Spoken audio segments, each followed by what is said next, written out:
گونج گونج اٹھے ہیں نغمات رضا سے بوستا، کیوں نہ ہو کس پھول کی مدحت میں وامل قار ہے، کیوں نہ ہو کس پھول کی مدحت میں وامل قار ہے۔ الحمدللہ رب العالمین والصلاة والسلام علی سید المرسلین، اما بعد فاعوذ باللہ من الشیطان الرجیم، بسم اللہ الرحمن الرحیم۔ الصلاة والسلام علیک یا رسول اللہ وعلی آلک واصحابک یا حبیب اللہ، الصلاة والسلام علیک یا نبی اللہ وعلی آلک واصحابک یا نور اللہ۔ میٹھے میٹھے اسلامی بھائیوں اور مدنی چینل کے ناظرین، سلسلہ ہے نغمات رضا۔ شاید آپ کو میرے چہرے کی مسکراہٹ کچھ بتا رہی ہو، آج بہت خوشی ہے۔ خوشی کیوں ہے کہ آج نغمات رضا میں اس کلام کو شامل کرنے جا رہے ہیں جس میں ہم سب کے آقا مدینے والے مصطفیٰ معراج کے دولہ صلی اللہ تعالیٰ علیہ وسلم کے معراج شریف کے سفر کو ذکر کیا گیا ہے۔ جی ہاں، آج قصیدہ معراج انشاءاللہ پڑھیں گے بھی، سنیں گے بھی، جھومیں گے اور سمجھیں گے بھی۔ بہت بار سنا ہوگا مگر شاید اس کے بہت سارے اشعار مدنی چینل کے ناظرین ہم سمجھ نہ سکے۔ آج اعلیٰ حضرت کی شاعری کا وہ شاہکار سننے جا رہے ہیں، یقیناً تیار ہو جائیے، دل جھومتے جائیں گے، اللہ نے چاہا روح بھی جھومے گی، اور اعلیٰ حضرت سے محبت میں بھی اضافہ ہوگا، اور ان کے صدقے نبی پاک علیہ السلام کی محبت میں بھی اضافہ ہوگا۔ اے میرے میٹھے اسلامی بھائیوں، معراج کا سفر بڑا مبارک سفر، بڑا نورانی سفر۔ شاعر لکھتے ہیں نا، عرش سے نور چلا اور حرم تک پہنچا، سلسلہ میرے گناہوں کا کرم تک پہنچا، تیری معراج کہ تو جانے کہاں تک پہنچا، میری معراج کہ میں تیرے قدم تک پہنچا۔ ایک نئی جگہ ہے، ایک نیا انداز ہے، اور میں آج اکیلا ایک نعت خواں کے ساتھ نہیں، آج الحمدللہ چار بڑے پیارے ثنا خوان رسول میرے ساتھ ہیں۔ دلہن کی خوشبو سے مست کپڑے، نسیم گستاخ آنچلوں سے غلاف مشکی جو اڑ رہا تھا، غزال نافے بسا رہے تھے۔ کافی مشکل الفاظ ہیں کیونکہ پرانی اردو بھی ہے اور بڑی کمال کی اردو بھی ہے۔ اعلیٰ حضرت لکھتے ہیں، اب اس کے مشکل الفاظ، نسیم گستاخ، نسیم تو کہتے ہیں صبح کی ہوا کو، مگر کیا صبح کی ہوا بھی گستاخ ہوتی ہے؟ یہاں اعلیٰ حضرت دکھ رہے ہیں بے ادب ہوا، اب اس ہوا نے ایسا کیا کیا ہے یہ آگے بتاتے ہیں۔ آنچل، یہاں آنچل سے مراد دامن ہے، مشکی، سیاہ رنگ یا مشک خوشبو میں بسا ہوا، سیاہ رنگ کا یا مشک خوشبو میں بسا ہوا، اس سے مراد یہ بنتی ہے۔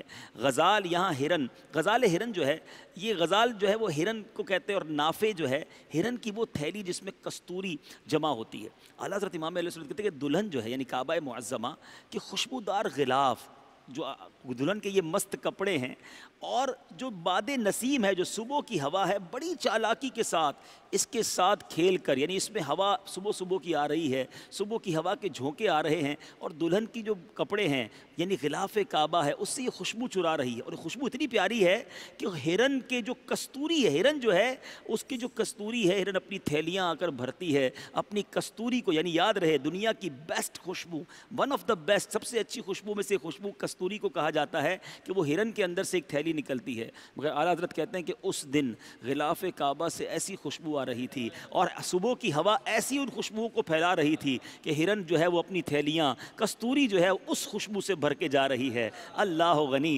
کیا مثال دیتے ہیں اعلیٰ حضرت۔ اب چلتے ہیں اگلے شعر کی طرف۔ اعلیٰ حضرت فرماتے ہیں کہ اب نبی پاک علیہ السلام کے معراج کا جو کعبہ مشرفہ اور حرم کا تو کچھ تذکرہ کر دیا، اب کہتے ہیں پہاڑیوں کا وہ حسن تزئین، وہ اونچی چوٹی، وہ ناز و تمکین، صبا سے سبزے میں لہریں آئیں، دوپٹے دھانی چنے ہوئے تھے۔ پہاڑی کی بھی بات ہو رہی ہے اور دوپٹوں کا بھی تذکرہ ہے، اعلیٰ حضرت بھی کمال کرتے ہیں۔ آئیے ذرا مشکل الفاظ کے پہلے معنی سمجھتے ہیں۔ یہاں تزئین سے مراد ہے آرائش و زیبائش، ڈیکوریشن۔ اچھا، ناز و تمکین، ناز و انداز، شان و شوکت۔ اچھا، اب صبا سے مراد ہے موسم بہار میں جو مشرق کی طرف سے ہوا چلتی ہے اس کو صبا کہتے ہیں۔ اب اس سے مراد میرے میٹھے اسلامی بھائیو کیا ہے؟ دھانی، ہلکا سبز رنگ، یعنی دھان یعنی چاول بونے کے قابل جو زمین ہوتی ہے نا، اس کو کہا جاتا ہے، اور دھانی سے مراد ہلکا سبز رنگ، چنے ہوئے تھے، سمیٹے ہوئے تھے، سریکے سے رکھے ہوئے تھے۔ تو اب یہاں اعلیٰ حضرت کیا فرما رہے ہیں؟ اعلیٰ حضرت فرماتے ہیں کہ سبحان اللہ، ذرا پہاڑوں کی بھی سن لیجئے، ان کی خوبصورتی اور بلند چوٹیوں کا روب و دبدبا، واہ واہ کیا کہنے، باد صبا نے ان کے سبزے میں جب پہاڑیوں پر آپ نے دیکھا ہوگا گھاس اگی ہوئی ہو اور ہوا چل رہی ہو اور وہ سبزہ لہلہا رہا ہو، اونچی پہاڑی ہو، اس کا ایک شان و شوکت ہوتا ہے، اس ہوا سے لہرانے والا جو سبزہ ہے وہ ایسا لگ رہا تھا کہ زردی مائل سبز رنگ کے دھانی رنگ کے دوپٹے جو ہیں وہ رکھے ہوئے ہیں، وہ دوپٹے لہرا رہے ہیں، یعنی معراج کے سفر میں پہاڑی اور اس کے سبزے بھی جھوم رہے ہیں اور دور سے ایسا محسوس ہو رہا ہے کہ سبز رنگ کے دوپٹے سلیقے سے سجائے گئے ہیں۔ کیا تخیل ہے، کیا امیجینیشن ہے اعلیٰ حضرت کا۔ اب چلتے ہیں 11ویں شعر کی طرف۔ اعلیٰ حضرت لکھتے ہیں کہ نہا کے نہروں نے وہ چمکتا، پہاڑ کی بات تو کر لی مگر نہر بھی نہاتی ہے، اللہ غنی، نہر میں لوگ نہاتے ہیں مگر میرے رضا کے تخیل میں نہر بھی نہاتی ہے، اور کیوں نہاتی ہے ذرا سنیے۔ نہا کے نہروں نے وہ چمکتا، لباس آب رواں کا پہنا کہ موجیں چھڑیاں تھی، دھار لچکا، حباب تاباں کے تھل ٹکے تھے۔ اے میرے میٹھے اسلامی بھائیوں، کچھ مشکل الفاظ ہیں، پہلے سمجھتے ہیں پھر ایمان تازہ ہو جائے گا۔ آب رواں، اس سے مراد جاری پانی، یا چھڑیاں سے مراد کیا ہے؟ کپڑے کو اگر گوٹا لگا کر اس کو جو خوبصورت بنایا جاتا ہے، یا چھڑی کی جمع بھی ہے یعنی ہاتھ کی لکڑی یا بید، یہ بھی کہا جاتا ہے چھڑیوں کو۔ اچھا، دھار لچکا یعنی پتلا سا جو گوٹا ہوتا ہے، یہ جو شادی کے دنوں میں جو خوبصورت گوٹا کاری کی جاتی ہے، کپڑے کو سجایا جاتا ہے، یا یہ وہ والی سمجھے اصطلاحیں استعمال ہو رہی ہیں۔ اچھا، پھر آگے فرماتے ہیں حباب کہتے ہیں بلبلا، جھاگ کو کہتے ہیں حباب، تابا سے مراد چمکدار، اور تھل ٹکے تھے، جگہ جگہ پھول بکھرے ہوئے تھے، یعنی سلیقے سے پھول نظر آ رہے تھے۔ اب یہاں کس کپڑے کی، کس تھان کی، کس گوٹے کی بات ہو رہی ہے؟ امام اہل سنت لکھتے ہیں کہ نہروں کا حال کیا پوچھتے ہو؟ اس رات جب پیارے آقا معراج کو جا رہے تھے، نہروں نے کیا تیاری کی تھی؟ فرماتے ہیں کہ انہوں نے بھی خوب نہا دھو کر اپنے جاری پانی کا چمکتا ہوا لباس پہن رکھا تھا، نہریں بھی چمکدار ہو گئی تھیں، اور ان کی موجیں گھونگرو گوٹا اور ان کی دھاریں باریک گوٹے کی طرح نظر آ رہی تھیں، اور ان کے اوپر پانی کے خوبصورت حباب کہتے ہیں بلبلے کو، پانی کی خوبصورت رنگا رنگ بلبلے چمکدار اور رنگین پھولوں کی طرح جگہ جگہ ٹکے ہوئے تھے۔ اگر آپ نے ریمبو دیکھا ہو، جس کو قوس و قزح کے رنگ کہتے ہیں، جب صبح کا وقت ہوتا ہے اور 7 رنگ ہوں اور وہ 7 رنگ کسی نہر پر پڑیں اور اس میں بلبلے ہوں، تو ایسا فیل ہوتا ہے کہ وہ چاند تارے اور اس پر ایک پھول بکھرے ہوئے ہیں۔ اعلیٰ حضرت کہتے ہیں نبی پاک کی جب روانگی کا وقت تھا، نہروں نے بھی نرالا رنگ اپنایا ہوا تھا۔ کیا بات ہے میرے رضا کی۔ اب چلتے ہیں میرے میٹھے اسلامی بھائیوں 12ویں شعر کی طرف۔ پرانا پرداغ مل گجا تھا، اٹھا دیا فرش چاندنی کا، ہجوم تارے نگاہ سے کوسو، قدم قدم فرش بادلے تھے۔ اب اس شعر کا مطلب کیا ہے؟ اب یہاں میرے میٹھے اسلامی بھائیوں، مل گجا نہ میلا نہ صاف، یہ درمیانہ سا جو ہوتا ہے، بہت زیادہ صاف بھی نہیں اور بالکل میلا بھی نہیں۔ اچھا، کوسوں یعنی میلوں دور استعمال ہوتا ہے نا، کوسوں دور سے آئے ہیں تو میلوں۔ اچھا، بادلے یہ زریں کا کپڑا یعنی جو ریشم اور چاندی کے تاروں سے بنایا جاتا ہے، اس کو بادلے کہتے ہیں۔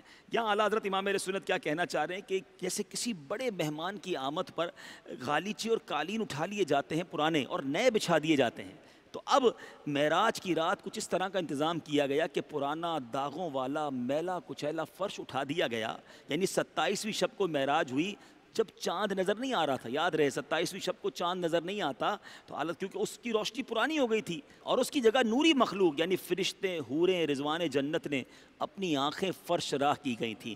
چاند تو چلا گیا تھا مگر نوری مخلوق نے اس ماحول کو روشن کیا، گویا چاند کی چاندنی کا پرانا فرش اٹھا دیا گیا اور نورانی مخلوق کی آنکھوں کا زریں فرش بچھا دیا گیا، کیونکہ جو خود سراج منیر ہو وہ کسی چاند کی چاندنی کا حاجت مند نہیں ہو سکتا۔ سبحان اللہ۔ اے میرے میٹھے اسلامی بھائیوں، گویا نبی پاک کی آمد تو کیا تھی کہ پرانے فرش کو تبدیل کر کے نوری مخلوق کی نگاہیں بچھی ہوئی ہیں۔ اب ذرا ان چاروں اشعار کو سنیے۔ پہلے ہم نے اب تک کعبے حرم کی بات سنی، ان چاروں اشعار میں اعلیٰ حضرت نے بالکل نئی بات کی ہے، پہاڑوں کا انداز بتایا، نہروں کی تیاری بتائی، آسمانوں پر فرش کیسا بچھایا گیا۔ سنتے جائیے اور ایمان تازہ کرتے جائیے۔ اعلیٰ حضرت لکھتے ہیں دلہن کی خوشبو سے بست کپڑے، نسیم گستاخ آنچلوں سے، غلاف مشکی جو اڑ رہا تھا، غزال نافے بسا رہے تھے، پہاڑیوں کا وہ حسن تزئین، وہ اونچی چوٹی وہ ناز و تمکین، صبا سے سبزے میں لہریں آئیں، دوپٹے دھانی چنے ہوئے تھے، نہا کے نہروں نے وہ چمکتا، لباس آب رواں کا پہنا کہ موجیں چھڑیاں تھی دھار لچکا، حباب تاباں کے تھل ٹکے تھے، پرانا پرداغ مل گجا تھا، اٹھا دیا فرش چاندنی کا، ہجوم تارے نگاہ سے کوسوں، قدم قدم فرش بادلے تھے. دلہن کی خوشبو سے مست کپڑے، دلہن کی خوشبو سے مست کپڑے، نسیم گستاخ آنچلوں سے غلاف مشکی جو اڑ رہا تھا، غلاف مشکی جو اڑ رہا تھا، غزال نافے بسا رہے تھے. پہاڑیوں کا وہ حسن تزئین، پہاڑیوں کا وہ حسن تزئین، وہ اونچی چوٹی وہ ناز و تنگ کی، صبا سے سبزہ میں لہریں آتی، صبا سے سبزہ میں لہریں آتی. دوپٹے دھانی چنے ہوئے تھے، ناغا کے نہروں میں وہ چمکتا، ناغا کے نہروں میں وہ چمکتا، لباس آبے روا کا پہنا کہ موج چھڑیاں تھی دھار لچکا، کہ موج چھڑیاں تھی دھار لچکا. حباب تابا کے تھل ٹکے تھے، پرانا پردہ مل گجا تھا، پرانا پردہ مل گجا تھا. اٹھا دیا فرش چاندنی کا، ہجوم تارے نگاہ سے کوسو، ہجوم تارے نگاہ سے کوسو. قدم قدم فرش بادلے تھے، صلی علیہ یا رسول اللہ، صلی علیہ یا رسول اللہ، وسلم علیہ یا حبیب اللہ. ہے چار سوئے شورا معراج مصطفیٰ ہے چار سوئے شورا معراج مصطفیٰ ہے، معراج مصطفیٰ ہے، معراج مصطفیٰ ہے. سبحان اللہ سبحان اللہ، معراج مصطفیٰ ہے. سبحان اللہ. گونج گونج اٹھے ہیں نغمات رضا سے بوستا، کیوں نہ ہو کس پھول کی مدحت میں وامل قار ہے، کیوں نہ ہو کس پھول کی مدحت میں وامل قار ہے.